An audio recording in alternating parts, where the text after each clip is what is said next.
السلام عليكم. راكم مازال الحمد شي فيديو جديد. هلو الفيديو ديال اليوم غير جيب قهوه ديالك وركز معايا. غادي نهضروا فيه على هرمون الذكوره التستوستيرون بشكل اللي مختلف تماما.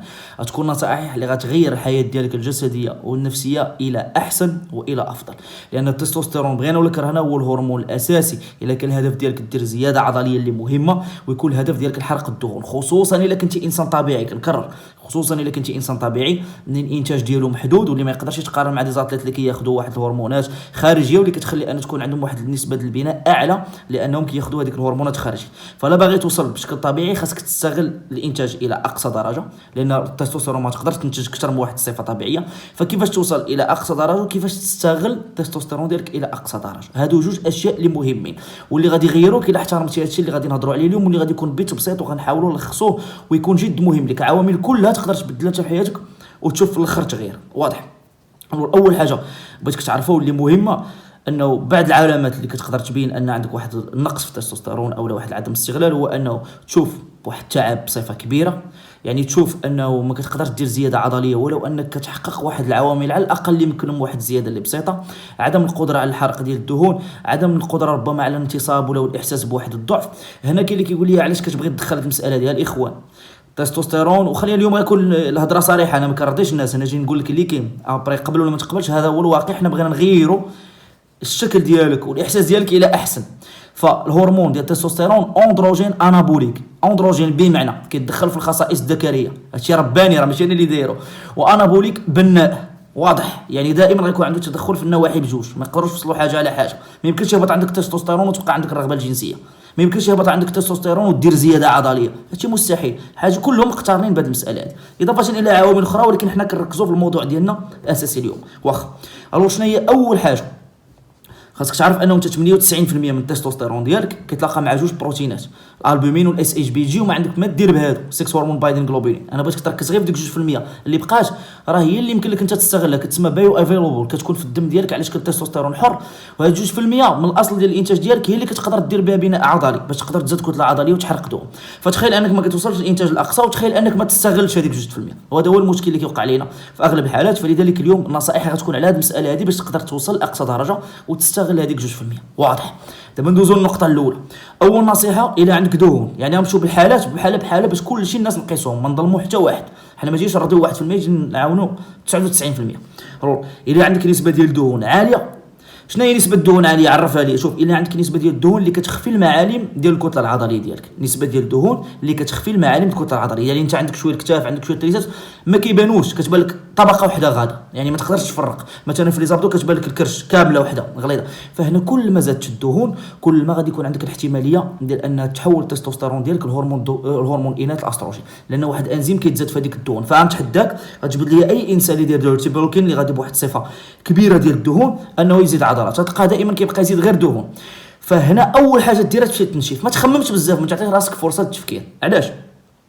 لان انت عقلك كيبقى يخونك، لانك كتشوف الحجم في اللباس، ولكن الشكل ديالك راه ما كيتطورش. راه نهار غادي تنشف غتلقى ان الاغلبيه ديال ديك الكتله اللي كنتي انت فرحان بها عباره على كتله دهنيه، وكاع الناس اللي دايرين بك راه كيشوفوها كتله دهنيه.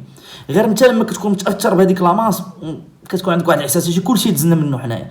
فهذيك التجربه ديال انك تخلي دهون لانك تحس بواحد الحجم كبير، حيد راك ما غاتبنيش عضلات، بدا في التنشيف ديالك، هبط الدهون، مورا غتبدا تبني عضلات بشكل سليم، وغادي يكون الرحله ديالك ديك الساعه جميله، وغيكون التطور ديالك بلا ما تحتاج دير ماس ديرتي بولكين، تبقى تقدم بشويه بشويه على الشهور وعلى السنين. وهذا راه هي الطريقه السليمه. الا كنتي انسان طبيعي بغيتي من غير هكا، راك كتكذب على راسك، راك كتسنى حلول سحريه، راه ما كاينش حلول سحريه. بغيتي الشوكات، بغيتي تاخذ داك الشيء، بغيتي تدخل لهذاك العالم، سوقك هذاك، انت حر. هذوك دي زاتليت راه عندهم ناس متبعين معاهم، باغي يعيش من حياته من داك الشيء، باغي الحلم ديالو داك الشيء، وكيشكلوا 0.01% من الامه. اجي تبقى تقارن معاه حيت باغي دير تصويره في انستغرام، راه الجواب غتاخذه في الاخر، فهمتيني؟ وما عندك لا متابعه لا والو. فلذلك انا كنهضر بواحد الانسان لا باغي تكون طبيعي، ركزي على هذه المسائل هذه. كنتي باغي تحترف، راه اكيد غادي يكون عندك طبيب، غادي يكون عندك ناس اللي متابعين معاك. انا كنهضر واحد الانسان اللي باغي يمشي عشوائي، باغي غير يحيد الدهون، وقالوا لي 77 حاجه. ركزي على هذه المساله، دير لي التنشيف، هذه النقطه الاولى. ثاني حاجه وراه مرتبطه بهذه القضيه، وهو الكبده ديالك. نقي الكبد ديالك. الكبد هو اللي كيضبط مستوى الانسولين، والانسولين هو اللي كيقدر يخليك الا كان عندك مقاومه تربح دهون، هو اللي كيقاد مستوى ديال الكورتيزول، وهو اللي كيطرد الاستروجين اللي يزيد. ها الهرمون الاناث اللي كنهضروا عليه لما كيكون عالي زايد على الحد ديالو الكبده اللي كطردو، فلا كانت الكبده بدات كتعيا لانك فرعتيها بالسكريات، وهذه اهم نقطه. لا كنتي كتشرب المناضه، كتاكل الحلوى، كتاكل السكريات مكرره في الزنقه وداك الشيء، بعد من هذا الشيء راه ما غيأدي بك الا الاشياء اللي خايبه، ما يخليش الكبده ديالك تخدم بشكل جيد، وغتمشي لواحد العواقب دائما في الاخر اللي ما غتخليكش توصل للهدف ديالك، بعيدا عن الجانب الصحي. دابا حنا كنهضروا غير الجانب الجسدي ماشي حتى الصحي، ما الصحي راه باين، فهمتي؟ يعني بعد ليا من السكريات المكرره، فهمتيني؟ كاين فيديوهات ديال نظام غذائي اخرى ديال نظام غذائي فابور شرح لك فيه كلشي. وانا الناس كاملين اللي كنتبع معاهم كيكونوا كليان ديالي كيخدموا معايا راه كيعرفوا انني دائما كنسعى لتطهير الكبد كاول حاجه، كنظام اساسي كدور عليه كتمحور عليه القضيه ديال الزياده ديال كلشي، ديال التحسن الجسدي والصحي. واخا كيفاش نقدر نقي الكبده ديالي؟ تقدر تدخل اشياء اضافه الى النظام العام، تقدر تدخل بحال البصله بحال الثومه لان كيحتوي على الكبريت. الكبريت عامل جد مساعد في البناء ديال الجلوتاثيون واللي هو منقي ديال الكبد. انا نخلي لك اشياء اخرى اللي تقدر تساعدك، وراه كاين فيديو ديال تطهير الكبد راه عندي في لاشين، انا نخليه لك في الديسكريبسيون باش تقدر تدخل في الوصف وتتبع داك العصير اللي قدرنا نديرو باش نحاولوا نقيو الكبد ديالنا. ولو انا تنقي الكبد كتجيب العامل اليومي ديال كامل هي لزياده ديال التستوستيرون. ما هادو نصائح، دخل لي البصله، دخل لي الثومه في النظام ديالك باش يكون واحد التحسن وبعد لي على السكريات المكرره. هذه الحاجه الثانيه. الحاجه الثالثه انا نقيد هنا باش ما ننسى حتى نقطه، نقيد العناوين. الزنك الى نقص الا كان واحد الحاجه للزنك وناقص عندك في الجسم ديالك، لان حنا ما كنقدروش نستوكيو الزنك، كيبدا يوقع هنايا نقص في البناء ديال الحيوانات المنويه. اصلا الحيوانات المنويه راه من المكونات ديالها الزنك، وكيبدا ينقص البناء ديال التستوستيرون. اما الا كان عندك ماشي نقص الزنك عادي، عندك نقص الزنك حاد جدا، يقدر يوقع لك حتى ضمور في الخصيه. ضمور في الخصيه شنو هو ضمور في الخصيه؟ هو ان تصغار الخصيه ديالك على الصفه الطبيعيه ديالها. ولا صغار الخصيه راه هو المعمل ديال البناء ديال التستوستيرون الاساسي، يعني 98% ولا 99% ديال التستوستيرون كيتبنى في الخصيه، واحد شويه كيتبنى في الجلوند سورينال، الغده الكظريه اللي كتكون فوق الكلي. حنا نركزوا على الخصيه اللي كتنتج القيمه الاعلى. فإذا صغار الخصيه يكون صعيب انه يكون واحد البناء مهم ديال التستوستيرون وديال الحيوانات المنويه بصفه عامه. فلذلك الزنك اساسي يكون في التغذيه ديالي. باش نسهلوها ما نبقاش نذكر لك انا كلشي، غادي نخلي لك الصور هنا جميع الاشياء اللي تقدر تحتوي على زنك باش هكا تقدر تاخذها. وجينيرالمون الزنك راه كاين في اللحوم وكاين في اشياء عديده. انا نخلي لك انا الصور باش تختار اي حاجه انت مسلكك في التغذيه ديالك، هكا نكونوا بواحد الفعاليه تقدر تشوف داك الشيء وتمشي تطبق مباشره، تاخذ اشياء ملي كيشوفوهم دابا قدامك في الصوره. يعني الزنك غادي يكون جد مهم. ثالث حاجه، بزاف الناس كيهملوا الدهون. انا بالنسبه للدهون راه ضروري تكون عندك. علاش؟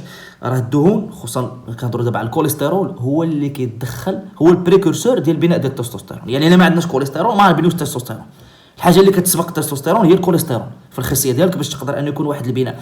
من اهم المصادر زيت الارغان وزيت العود. دابا ما نبقى عليك انا لا افوكا لا مكسرات، هادشي كلشي كيحتوي على الدهون. انا نخلي لك الصور ديالهم مره اخرى هنايا وتقدر تستعن بكلشي، هادشي ما كاينش اشكال. ولكن كنعطيك احسن مصادر تقدر تعتمد عليها واللي هي بسيطه متواجده تقريبا في كل بيت. الله يحسن العوان، دابا راه زايدين الزيات في الاسعار وداك الشيء، راه ماشي كاع الناس عندهم الامكانيات. ولكن لا اله الا الله، حنا اللي نقول لك انه زيت العود زيت البلديه يكون من اهم المصادر. يعني الدهون ديال الكوليسترول غيساعدك خصوصا انه بريكورسور في التستوستيرون، وفي الخصيه ديالك كيكون ديك الدهون المشبعه والغير مشبعه تساعد في البناء بواحد الصفه كبيره. في الزيت البلديه من اهم العوامل، تقدرش تعتمدها في كل وجبه ديالك بواحد الصيغه معينه، هذا هو المهم. وتكون عندك 1 غرام ديال الدهون لكل كيلوغرام ديال الجسم. واخا تنوع المصادر ماشي مشكل، ما عطيتك ابسط مصدر تقدر تعتمد عليه هو مثلا زيت البلديه. كذلك صفرة البيض، راه كاين اشياء كثيره، لان الا كان واحد الغياب ديال الدهون من التغذيه ديالك راه صعيب يكون واحد البناء ديال التستوستيرون، لان هذيك هي الماده الخام ديال البناء. واضح؟ نقطه واحده اخرى، الملفوفات. شنو هما الملفوفات؟ شنو كنعني بهم انا؟ واخا ما كيقول لهم بحال هكا ولا انا غلطت في التسميه. الملفوفات هو داكشي اللي كيكون عنده الوراق ملفوفين، كنعني بهم انا بحال الكرم، بحال الليشو، بحال البروكولي، بحال الخس. علاش؟ وكنفضل البروكولي دائما. علاش؟ هادو كيكون فيهم واحد الماده سميتها الاندول تريكاربونول. ما شنو كدير اخويا هاد الماده؟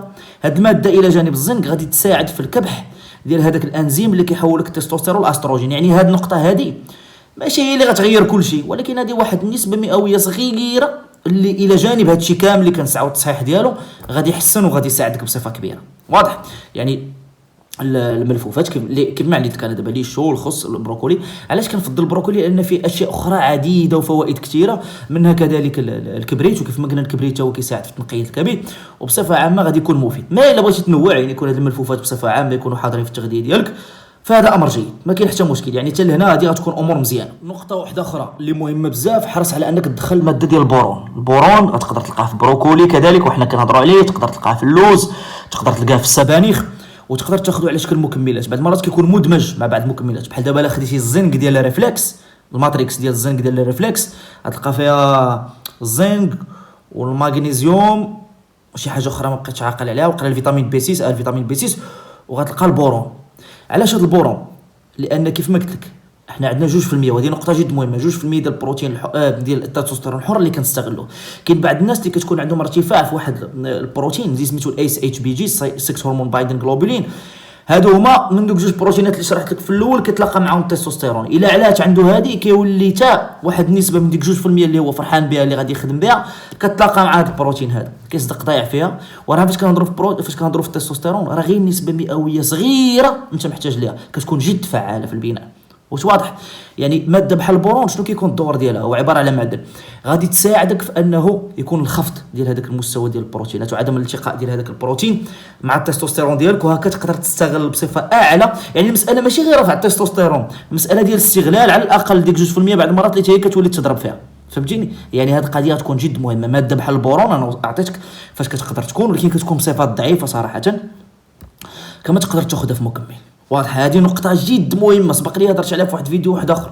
بزاف الناس كيمشيو يديروا التيست ديال التستوستيرون الشامل زعما اللي كيكون في الكور ديالهم وما كيلقاوش التفسيرات. فشنو كيزيدوا الطبيب احيانا كيزيدهم واحد التيست ديال اس اتش بي جي هذا اللي هضرنا عليه ديال 6 هرمون بايندين جلوبولين باش يشوف ربما واش التستوستيرون ديالهم الحر حتى هو ملتقي، البعض منهم ملتقي مع هاد البروتينات، وكيقدروا يكونوا اسباب عديده لهاد الاشياء هذه، يعني امراض وداك الشيء. انا اليوم كنخلي داك الشيء محصور وصغير وكنعطيك النصيحه مباشره. الا خديتي البورون وما لاحظتيش تحسن على مستوى التستوستيرون ديالك هذه ديك الساعه الطبيب غادي يكون غالبا هو احسن حل، ما تبقاش ديك الساعه تطول. هادو الاشياء اللي ما تخليكش ان شاء الله توصل للطبيب، بالعكس هادشي باش تعاونك تكون عندك واحد الحياه جسديه صحيه بصفه افضل. هذا هو الهدف ديالنا، يعني باش توصل لهاد الحاله هذه. حنا ما بغيناش كاع تجنب الطبيب ولا توصل لهادشي كامل، راه اغلبيه الناس كيمشيو للطبيب غير لانهم كيكونوش هما كيعتنوا براسهم. فهنا تعلم تعتني براسك وتوصل للاهداف ديالك في نفس الوقت، بجوج في نفس الوقت.